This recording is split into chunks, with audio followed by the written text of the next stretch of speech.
Hello everyone. Class 9 विषय हिंदी पाठ संख्या 10। डियर स्टूडेंट, प्रीवियस क्लास में 10th लेसन कंप्लीट हो गया था।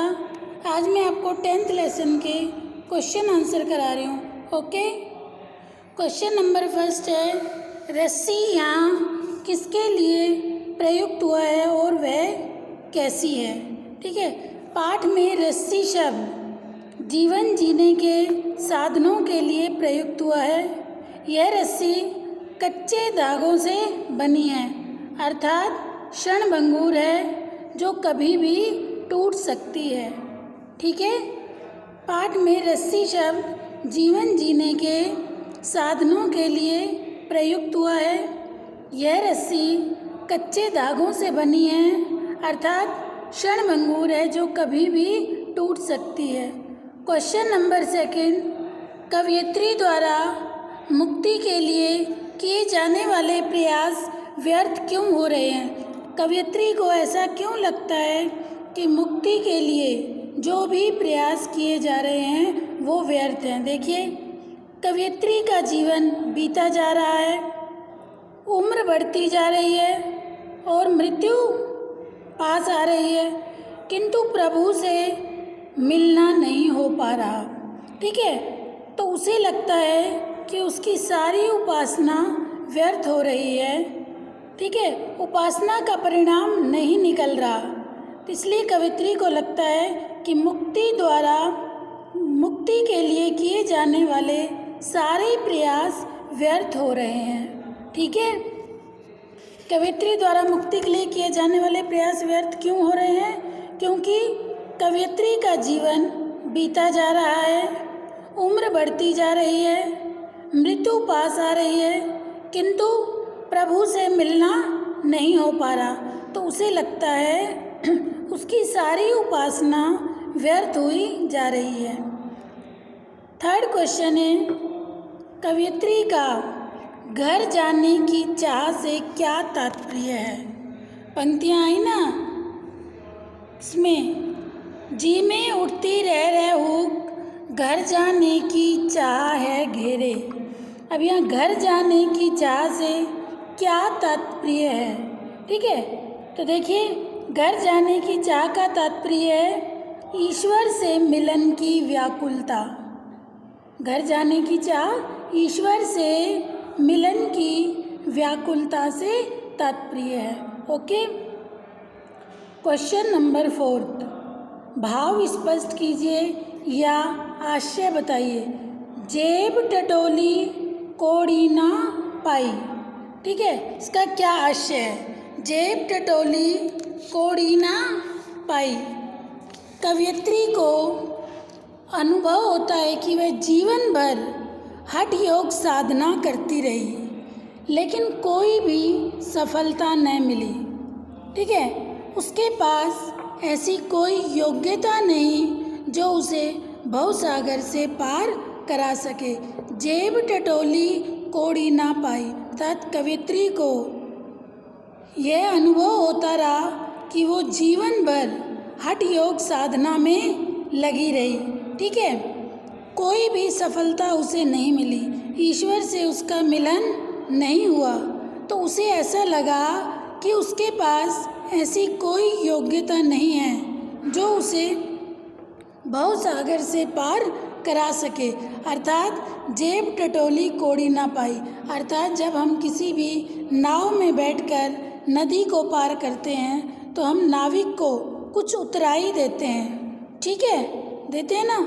लेकिन अब कवयित्री को क्या लगा, जब वो संसार रूपी नैया को पार करने का समय आया, तो जब उसने अपने अंतर मन में झांक कर देखा तो उसे यह लगा कि जेब टटोली कोड़ी ना पाई, अर्थात जब ये देखा कि अब मैंने पूरे जीवन में क्या सद्कर्म किए, तो कवयित्री को ये लगा कि जीवन भर मैंने कोई भी सद्कर्म नहीं किए। तो कवयित्री क्या कहती है, जेब टटोली कोड़ी ना पाई।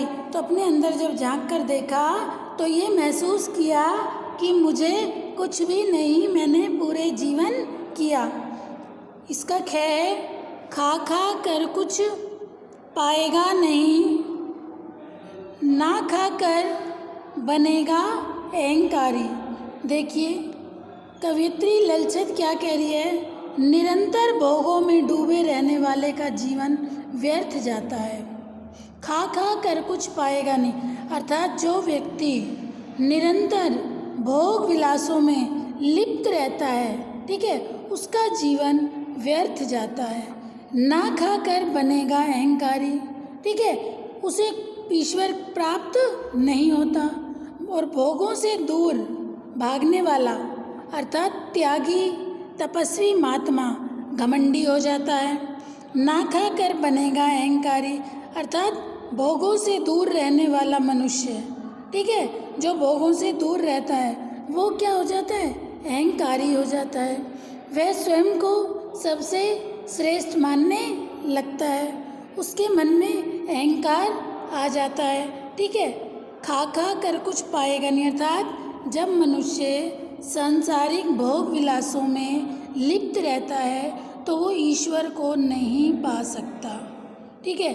ना खा कर बनेगा अहंकारी, और जो बिल्कुल ही संसार से दूर हो जाता है, त्यागी या तपस्वी हो जाता है, तो उसके मन में अहंकार आ जाता है, ठीक है, घमंडी हो जाता है, वह स्वयं को सबसे श्रेष्ठ मानने लगता है।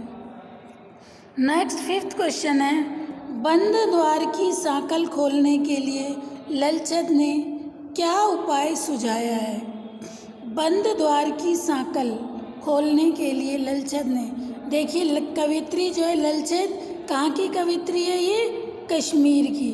ललचद ने सुझाव दिया है कि भोग और त्याग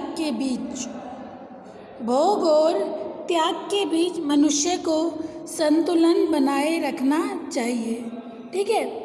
न तो भोगों में डूबे रहो और न ही शरीर को कष्ट दो, ठीक है, बल्कि मध्यम मार्ग अपनाओ, तभी प्रभु मिलन का मार्ग मिलेगा। बंद द्वार की सांकल खोलने के लिए ललचद ने क्या उपाय बताया। बंद द्वार की सांकल खोलने के लिए ललचद ने कहा कि भोग और त्याग के बीच व्यक्ति को संतुलन बनाए रखना चाहिए, ठीक है, ना तो बहुत अधिक भोगी होना चाहिए और ना ही त्यागी, ठीक है, वे बल्कि मध्यम मार्ग अपनाना चाहिए। ओके, मध्यम मार्ग अपनाना चाहिए, तभी आपको प्रभु का मिलन का मार्ग मिलेगा। नेक्स्ट क्वेश्चन नंबर 6 है, ईश्वर प्राप्ति के लिए बहुत से साधक हठ योग जैसे कठिन साधना भी करते हैं। ईश्वर प्राप्ति के लिए बहुत से साधक हठ योग जैसे कठिन साधना भी करते हैं, लेकिन उससे भी लक्ष्य प्राप्ति नहीं होती। यह भाव किन पंक्तियों में व्यक्त हुआ है, अर्थात इसमें आपको पंक्तियाँ लिखनी हैं जिनका ये अर्थ आ रहा है। ईश्वर प्राप्ति के लिए बहुत से साधक हठ योग जैसे कठिन साधना भी करते हैं, इसके लिए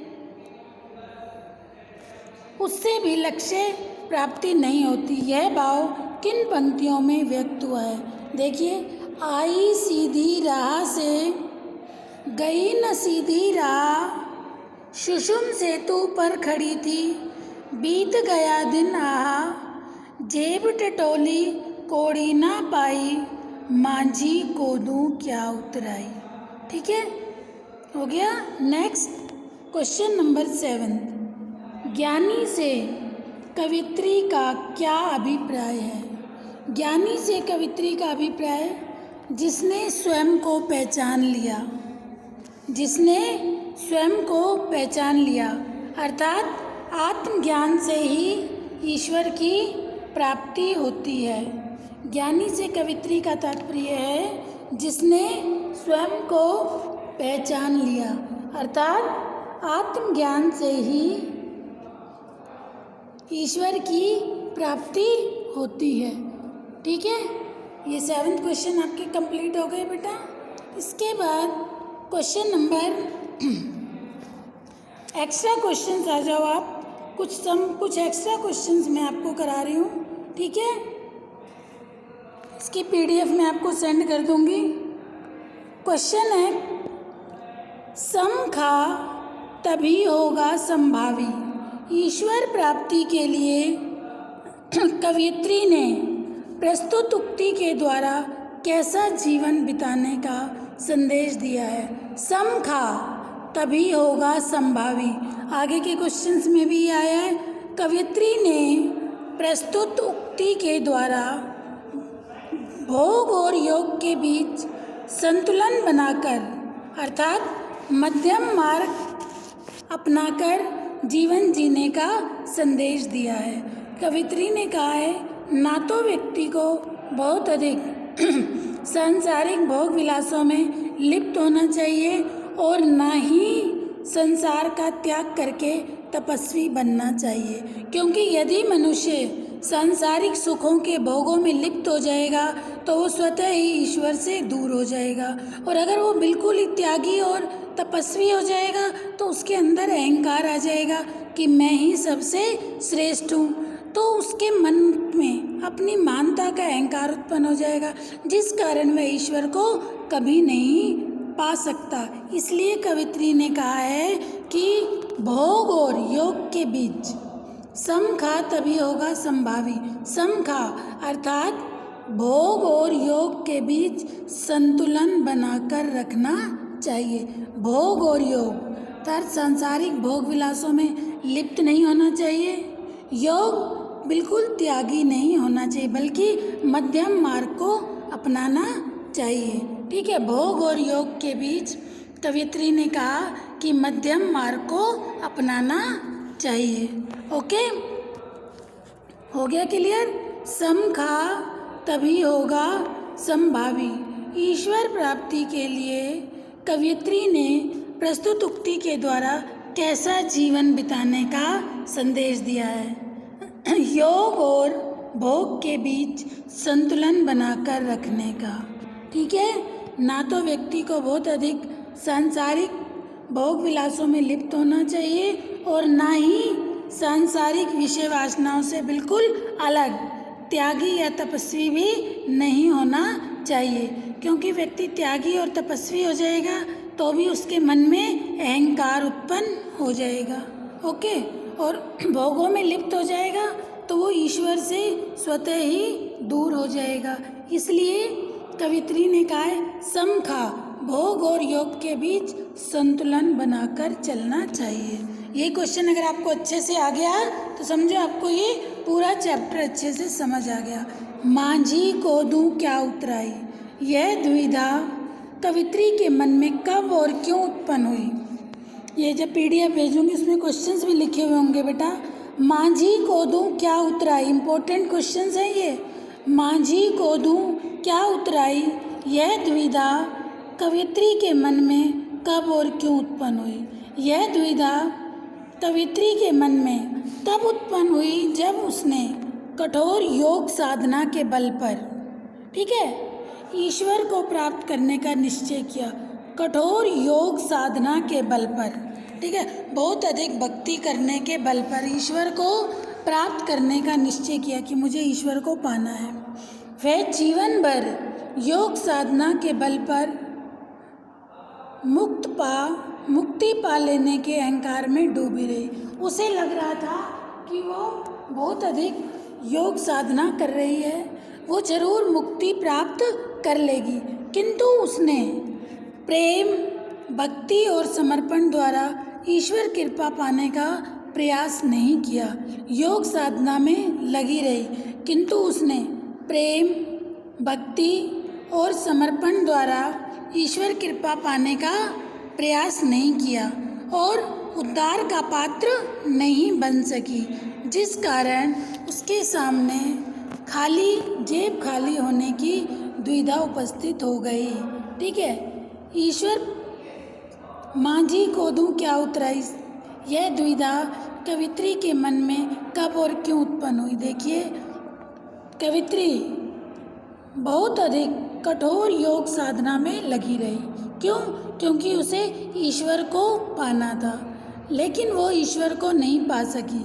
ठीक है, मुक्ति पाने के अहंकार में उसे लगा कि मैं तो बहुत अधिक योग साधना कर रही हूँ, मेरा ईश्वर से मिलन हो जाएगा, लेकिन नहीं हुआ।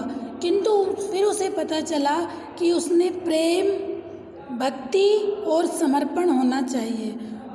ठीक है, समर्पण द्वारा कृपा पाने का प्रयास नहीं किया और उद्धार का पात्र नहीं बन सकी, जिस कारण उसके सामने जेब खाली होने की दुविधा उपस्थित हो गई। नेक्स्ट क्वेश्चन है बेटा, कवित्री के अनुसार माझी कौन है? कवित्री उसके सामने क्यों परेशान है? कवित्री के अनुसार माझी जो है, माझी ईश्वर। देखिए, जो हमें नाव में बिठाकर नाव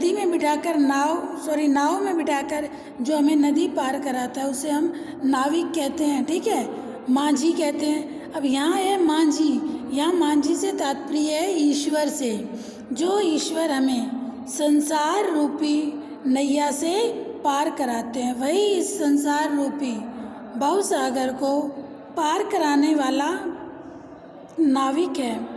कवित्री उसके सामने इसलिए परेशान है क्योंकि उसके पास उसे देने के लिए कुछ नहीं है। कवित्री के अनुसार माझी कौन है? ईश्वर। कवित्री उसके सामने परेशान क्यों है? क्योंकि कवित्री को उसे देने के लिए उसके पास कुछ भी नहीं है, अर्थात जेब टटोली कोड़ी ना पाई। अर्थात जब देखा कवित्री ने कि माझी को क्या दूँ, अर्थात सत्कर्मों रूपी पूंजी को जब देखा तो उसे लगा मैंने पूरे जीवन में कोई सद्कर्म नहीं किया, अब मैं माझी को क्या उतराई दूँ। इसलिए वह क्या थी? परेशान थी। कवित्री उसके सामने इसलिए परेशान थी क्योंकि उसके पास उसे देने के लिए कुछ भी नहीं है। उसने हठ योग साधना में अपना सारा जीवन व्यर्थ कर दिया। ठीक है, पर उद्धार की कोई पात्रता नहीं प्राप्त की। ओके, नेक्स्ट क्वेश्चन नंबर, ये समझ आ गया? थर्ड क्वेश्चन, कवित्री के अनुसार माझी कौन है? माझी ईश्वर। कवित्री उसके सामने क्यों परेशान थी? कवित्री इसलिए परेशान थी कि उसे माझी को देने के लिए उतराई के रूप में कुछ भी नहीं था कि मैं माझी को क्या दूं। अर्थात जीवन भर वो हठ योग साधना में अपना सारा जीवन व्यतीत करती रही, लेकिन कभी भी उसने प्रेम, भक्ति और समर्पण द्वारा ईश्वर को पाने का प्रयास नहीं किया। नेक्स्ट फोर्थ क्वेश्चन, कवियत्री ने सांप्रदायिक सद्भावना का संदेश किस रूप में दिया? कवियत्री के अनुसार शिव रूप परमेश्वर जो है, ठीक है, कवित्री का मानना है कि शिव रूप परमेश्वर सृष्टि के कण कण में विद्यमान है। ठीक है, कवित्री के अनुसार शिव रूप परमेश्वर सृष्टि के कण कण में विद्यमान है। हिंदू, मुसलमान सभी एक ही ईश्वर के अंश हैं। ठीक है, हिंदू, मुसलमान सभी एक ही ईश्वर के अंश हैं। इस परम सत्य को जानने और स्वीकार करने वाला ही ज्ञानी है। ज्ञानी वही है जो ये जाने कि ईश्वर एक है, सृष्टि के कण कण में ईश्वर का वास है। हिंदू, मुसलमान सभी एक ही ईश्वर की संतान है, एक ही ईश्वर की अंश है। जब इस परम सत्य को जानने और स्वीकार करने वाला ही ज्ञानी है। सब प्राणियों को अपने समान मानना ही आत्मज्ञान है और यही ईश्वर का सच्चा दर्शन है। सब प्राणियों को अपने समान मानने वाला ही क्या है? मानना ही आत्मज्ञानी ज्ञान है और यही ईश्वर का सच्चा दर्शन है। इस प्रकार कवियत्री ने धर्म संप्रदाय में सद्भाव का संदेश दिया है कि हमें धार्मिक भेदभाव नहीं करना चाहिए, बल्कि ये मानना चाहिए हिंदू, मुसलमान सभी ईश्वर का ही अंश है। जो व्यक्ति ये जान लेता है तो जिसे इस बात की समझ आ जाती है उसे ही ईश्वर का सच्चा दर्शन होता है। नेक्स्ट क्वेश्चन नंबर 5, साहब को पहचानने का सच्चा साधन क्या है? कवयित्री ललचद किसे साहब मानती है और व्यक्ति को क्या निर्देश देती है? साहब को पहचानने का सच्चा साधन है आत्मज्ञान, अर्थात अपने आप को जानना। कवयित्री ललचद शिव रूप ईश्वर को साहब मानती है और उनका मानना है कि ईश्वर सृष्टि के कण कण में ईश्वर का वास है। ठीक है, ईश्वर सर्वव्यापी है। वह आपसी भेदभाव को त्याग कर मानव मात्र के प्रति समदृष्टि रखे। व्यक्ति को आपसी भेदभाव को त्याग कर मानव मात्र के प्रति समदृष्टि, अर्थात सभी को समान रूप से देखे, किसी तरह का कोई भेदभाव ना करे। सभी समान हैं, सभी उस परमपिता परमात्मा की संतान है, चाहे कोई हिंदू है, चाहे मुस्लिम है, कोई भी है, सभी उस ईश्वर की संतान है। ठीक है बेटा, ये क्वेश्चंस कंप्लीट हो गए। मैंने आपको क्वेश्चंस के अलावा 5 एक्स्ट्रा क्वेश्चंस भी समझा दिए हैं। कल मैं आपको इसकी PDF सेंड कर दूंगी। जो भी क्वेश्चंस आपको समझाए हैं, इस वीडियो को अच्छे से सुनना और अपने कॉपी में आप कर लेना। ओके, कोई भी डाउट हो तो अपने डाउट ज़रूर क्लियर करना। ओके बेटा, अपने डाउट अपने मन में मत रखना। फिर भी एक बार शॉर्ट में मैं आपको बता दूं कि इस पाठ में कवयित्री ने क्या बताया, ठीक है, जिससे आपको कहीं कोई प्रॉब्लम ना आए। देखिए, कवयित्री यह अनुभव करती है कि मानव का जो जीवन है, कवयित्री ललचद का मानना है कि मानव का जो जीवन है वो क्षणभंगुर हमेशा ना रहने वाला था। जैसे पानी का बुलबुला क्षणिक होता है, बनता है और मिटता है, ऐसे ही मनुष्य का जीवन भी क्षणभंगुर है। कब बुलावा आ जाए ईश्वर का किसी को कुछ नहीं पता, किंतु परमात्मा से मिलन नहीं हो पा रहा। ठीक है, कवयित्री को लगता है कि बहुत अधिक हठ योग साधना करने पर भी ईश्वर से मिलन नहीं हो पा रहा, इसलिए उनके हृदय में एक तड़प सी उठती है। मुक्ति का द्वार तभी खुल सकता है जबकि मनुष्य ना तो पूरी तरह भोगी हो। कवयित्री कहती है कि मुक्ति का द्वार तभी खुल सकता है जब मनुष्य ना तो पूरी तरह भोगी हो और ना ही योगी हो। ठीक है, अर्थात व्यक्ति ना तो पूरी तरह भोगी, सांसारिक भोग विलासों में लिप्त रहे, ठीक है, और ना ही योगी। योगी मीन्स ना ही बिल्कुल तपस्वी हो कि संसार को बिल्कुल ही त्याग दे। व्यक्ति को मध्यम मार्ग से ही मुक्ति प्राप्त हो सकती है। व्यक्ति को मध्यम मार्ग ही अपनाना चाहिए। समखा, ठीक है, कहा ना कवयित्री ने, समखा, ठीक है, समखा तभी होगा समभावी, अर्थात संतुलन बनाए, योग और भोग के बीच संतुलन बनाए रखना चाहिए। हठ योग और साधना से उसे कुछ नहीं प्राप्त होगा। हठ योग व साधना से कुछ भी प्राप्त नहीं होगा। शिव तो कण कण में बसता है, अर्थात व्यक्ति को ये जान लेना चाहिए कि ईश्वर सृष्टि के कण कण में है। हिंदू भी ईश्वर का ही अंश है और मुसलमान भी ईश्वर का ही अंश है, ये हमें मान लेना चाहिए। ठीक है, और किसी तरह का कोई भेदभाव नहीं करना चाहिए। जब व्यक्ति के अंदर ये ज्ञान, आत्मज्ञान हो जाता है, ज्ञानी व्यक्ति वही है जो स्वयं को पहचान जाता है और उसी के माध्यम से ही फिर उसे ईश्वर की भी प्राप्ति होती है। ठीक है, कवयित्री के अनुसार ईश्वर की प्राप्ति किसे होती है? जब व्यक्ति अपने आप को पहचान जाता है, जब व्यक्ति स्वयं को पहचान जाता है, ठीक है, कि ईश्वर एक ही है, चाहे वो हिंदू के अंदर है, चाहे वो मुस्लिम के अंदर है। ईश्वर जो है वो एक है, वही एक ईश्वर है जो सृष्टि के कण कण में व्याप्त है। अर्थात हमें किसी तरह का कोई भी भेदभाव नहीं करना चाहिए। ठीक है बेटा, ये सारे मैंने क्वेश्चंस भी समझा दिए आपको, एक्स्ट्रा क्वेश्चंस भी समझा दिए। ओके, और वापस से आपको शॉर्ट में ये भी बता दिया कि इस पाठ में ललचद जो कवयित्री है, कश्मीर की कवयित्री है, वो क्या कहना चाह रही है। तो मुझे लगता है अब आपको अच्छे से समझ आ गया होगा। फिर भी कोई भी डाउट हो बेटा, अपने डाउट्स आप ज़रूर क्लियर कर लेना। ओके।